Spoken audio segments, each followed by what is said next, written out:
Hi everyone, I'm Chad Shoop, and today I want to talk about the volatility that we've still seen and why I think that's going to subside over the coming weeks, and it's going to lead to a significant rally that you do not want to miss out on. So what we've seen with this volatility is it's occurred over basically the last 2 months, but that's happened during the same time that third quarter earnings reports have been coming out, and we've seen a lot of volatility in the companies that are reporting earnings. Now, when you go back a few weeks before the quarter actually started, I said that we could expect to see some volatility during this earnings quarter because of the disconnect that we were seeing between what corporations were saying and what analysts were actually doing with their estimates on these companies.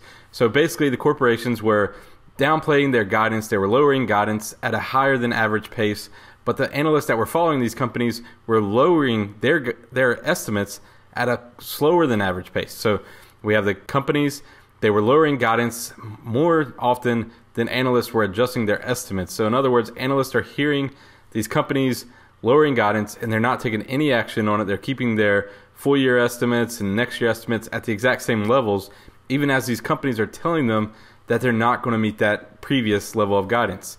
So what happened during this third quarter is that analysts started listening. They started finally to pay attention to what these companies were saying.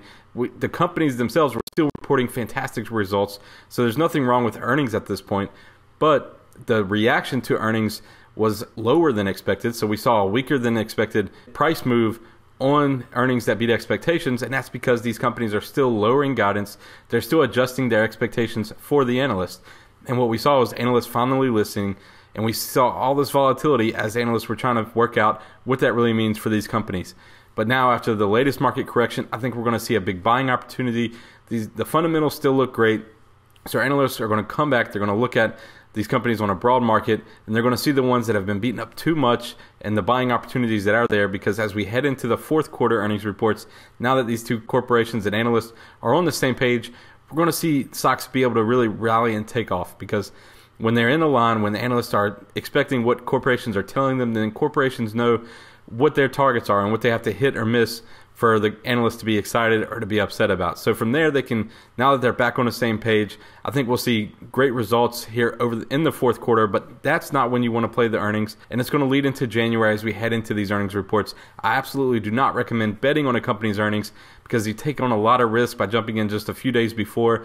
I actually have a service where we jump in after earnings, and it's seen phenomenal results with lower risk, and you still generate significant returns. Now's a great time to buy them and benefit from the rally that we'll see here at the end of the year. Well, that's all for my video today. I hope you enjoyed it. If you want to read more about this topic, please be sure to view my full article on winninginvestordaily.com. Until next time, I'm Chad Shoop.